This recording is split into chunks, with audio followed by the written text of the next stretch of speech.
서울 집 가진 다주택자들, 이제 진짜 선택의 시간이 왔습니다. 정부가 2026년 가계부채 대책을 발표하면서 강력한 규제를 꺼냈는데요. 핵심은 딱 하나입니다. 집 팔아서 빚 갚아라. 수도권과 규제 지역 아파트를 가진 다주택자는 주택담보대출 만기 연장이 원칙적으로 금지됩니다. 더 이상 버티기가 어렵다는 뜻이죠. 예외는 있습니다. 세입자가 살고 있다면 계약 끝날 때까지는 연장 가능. 하지만 그 이후에는 선택해야 합니다. 한편 무주택자에게는 기회가 열렸습니다. 임대사업자 매물이 나오면 실거주 없이도 한시적으로 구매 가능. 사실상 갭 투자 제한을 잠깐 풀어준 셈입니다. 그리고 대출은 더 어려워집니다. 올해 가계대출 증가 목표는 1.5%.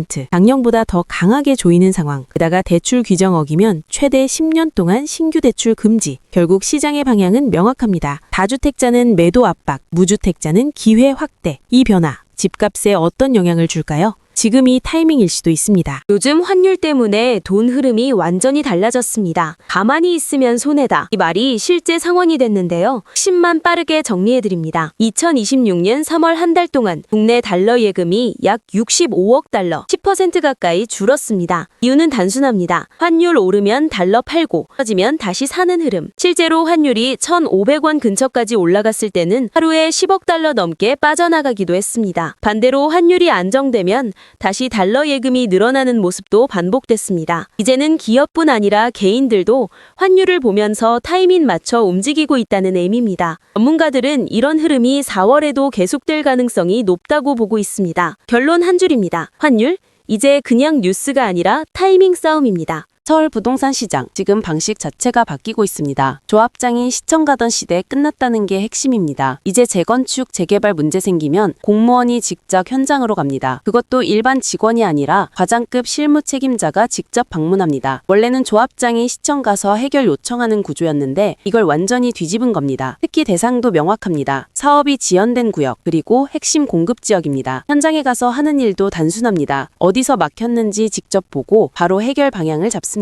이게 중요한 이유는 서류 중심이 아니라 현장에서 속도를 내겠다는 의미입니다. 이 정책의 핵심은 공급 확대입니다. 서울시는 2031년까지 31만 가구 공급을 목표로 속도를 끌어올리고 있습니다. 정리하면 재건축, 재개발은 이제 현장 중심 속도전으로 바뀌고 있습니다. 지금 서울 분양시장 상황, 강남보다 동작이 더 비싸지는 역전 현상이 벌어졌습니다. 보통 강남이 제일 비싸야 정상인데 지금은 규제 때문에 오히려 가격이 눌려 있습니다. 강남은 분양가 상한제에 묶여서 3.3제곱미터당 약 7천만 원 수준. 그런데 규제를 피한 동작구는 무려 8천만 원을 넘어 강남을 추월했습니다. 예를 들어 흑석동은 59제곱미터가 21억 후반까지 올라갔고 노량진도 비슷하게 20억 넘는 분양가가 등장했습니다. 반면 강남은 시세보다 싸게 나와서 당첨되면 수십억 차익 나는 로또 청약 상황입니다. 그래서 경쟁률이 수백 대 1, 심지어 1000대 1까지 찍고 있습니다. 문제는 이 구조입니다. 당첨자만 돈 벌고 기존 조합원은 부담이 늘어나는 상황. 전문가들은 시장 원리에 어긋난 왜곡이라고 지적합니다. 한 줄 정리합니다. 지금 서울은 비싼 동네가 더 싸고 덜 비싼 곳이 더 비싸진 이상한 시장입니다. 부동산 정책 또 한 번 바뀔 가능성이 나왔습니다. 대통령이 다주택자 양도세 중과 유예와 관련해서 새로운 기준을 검토하라고 지시했습니다. 기존에는 5월 9일까지 계약까지 완료해야 세금 중과를 피할 수 있었는데 이제는 신청만 해도 유예를 적용해주는 방안이 논의되고 있습니다. 이게 왜 중요하냐면 지금 시장에서는 시간 부족 때문에 집을 못 파는 상황이 많았기 때문입니다. 특히 토지거래 허가 지역은 승인까지 시간이 걸려서 사실상 매도가 막혀 있었습니다. 그래서 이번 조치가 시행되면 매물 공급이 늘어날 가능성이 큽니다. 여기서 끝이 아닙니다. 지금까지는 세를 놓은 1주택자는 집을 팔기 어려웠는데 오히려 다주택자만 매도 기회를 더 받는 구조였습니다. 이걸 두고 역차별이라는 지적이 계속 나왔고 정부도 이 부분을 함께 손보겠다고 밝혔습니다. 핵심 방향은 명확합니다. 수요를 억제하는 것보다 공급을 늘리는 쪽으로 정책이 이동하고 있습니다. 동시에 정부는 부동산으로 돈 버는 구조 자체를 줄이겠다는 입장입니다. 세금과 금융을 통해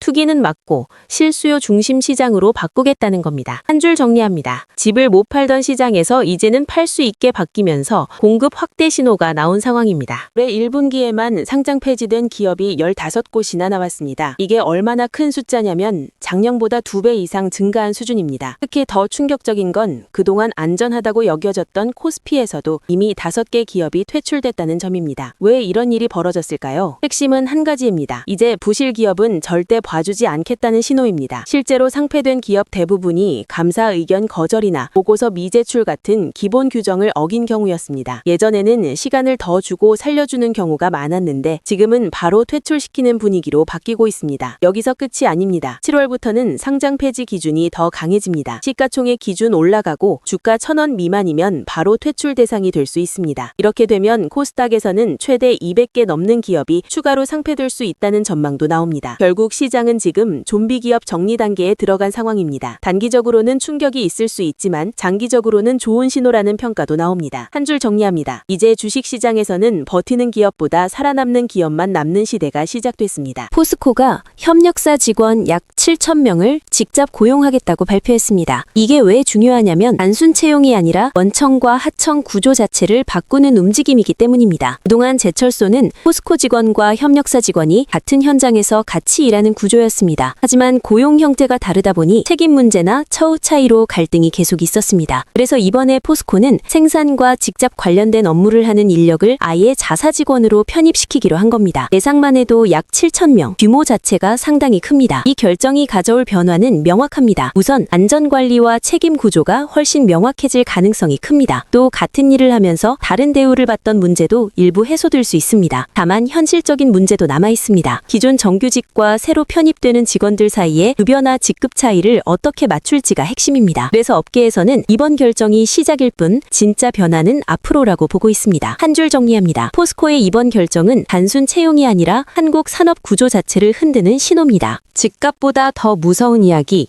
재건축 부담금 폭탄 이야기입니다. 공시가격이 크게 오르면서 강남 재건축 단지들이 긴장하고 있어요. 공시가격이 오르면 재건축 이후 자산 가치가 올라갑니다. 초과이익이 커지고 그만큼 국가가 가져가는 부담금도 커집니다. 재건축 초과이익 환수제는 조합원 1인당 이익이 8천만 원을 넘으면 그 초과분의 최대 50%를 환수하는 제도입니다. 여기서 중요한 기준이 바로 종후 자산 가격입니다. 종후 자산 가격이 높게 잡힐수록 부담금은 더 커질 수밖에 없습니다. 정부가 시세를 어떻게 인정하느냐에 따라 결과가 크게 달라질 수 있다는 점. 반대로 주목받는 곳도 있습니다. 바로 재개발 시장입니다. 빌라는 공시가격이 상대적으로 낮기 때문에 보유세 부담이 덜하고 부담금 리스크도 적습니다. 시장은 지금 두 갈래로 나뉘고 있습니다. 재건축은 부담금이라는 리스크, 재개발은 상대적으로 안정적인 구조, 투자 흐름까지 바뀌고 있는 상황입니다. 지금 부동산 시장은 단순한 가격이 아니라 제도를 이해하는 사람이 유리한 시장입니다. 요즘 돈 나갈 때 진짜 많죠. 특히 통신비, 학원비는 줄이기도 애매한 고정비잖아요. 그래서 정부가 직접 나섰다고 합니다. 한마디로 이제 마음대로 못 올린다. 이런 분위기예요. 먼저 학원비 얘기해보면요. 이제 꼼수 인상 거의 막혔다고 보시면 됩니다. 자습시간 끼워 넣거나 이런저런 명목 붙여서 돈 더 받으면 걸리는 순간 매출의 최대 50% 과징금입니다. 학원 입장에서는 눈치 볼 수밖에 없고요. 학부모 입장에서는 숨은 비용이 좀 줄어들 수 있습니다. 통신비도 꽤 바뀌었는데요. 이제 데이터 다 써도 아예 끊기진 않습니다. 느리긴 해도 계속 쓸 수 있게 바뀌는 거죠. 그리고 5G 요금도 내려간다고 합니다. 2만 원대 요금제까지 나오고요. 복잡했던 요금제도 좀 단순해지는 방향입니다. 특히 65세 이상은요. 전화랑 문자 거의 무제한으로 쓸 수 있게 바뀝니다. 정리해보면요. 학원비는 강하게 잡고 통신비는 구조를 바꿔서 부담을 낮추겠다는 겁니다. 근데 진짜 중요한 건 이거죠. 진짜로 싸졌는지 아니면 다른 데서 슬쩍 올렸는지 이건 계속 지켜봐야겠습니다. 최근 비트코인이 72,500달러 근처까지 상승하면서 시장이 다시 뜨거워졌습니다. 첫 번째, 지정학적 긴장 완화. 미국과 이란의 휴전 합의로 글로벌 불확실성이 줄어들면서 위험자산 선호 심리가 살아났습니다. 두 번째, 기관 자금 유입. 비트코인 현물 ETF를 통해 꾸준히 자금이 들어오면서 시장의 하방을 지지하고 있습니다. 세 번째, 시장 유동성 증가. 하루 만에 전체 가상자산 시가총액이 약 1,000억 달러 증가했고 거래량도 15% 이상 늘었습니다. 네 번째, 알트코인 동반 상승. 이더리움은 3,700달러를 돌파했고 XRP는 기관 자금 유입 1위를 기록했습니다. 주의할 점도 있습니다. 레버리지 포지션이 청산되면서 변동성은 여전히 큰 상황입니다. 규제 리스크도 존재합니다. 미국과 아시아 모두 규제를 강화하는 흐름이 이어지고 있습니다. 지금 상승장은 긍정적인 신호가 많지만 여전히 변동성이 큰 시장입니다. 신중한 접근이 가장 중요합니다. 구독과 좋아요는 영상 제작에 큰 힘이 됩니다.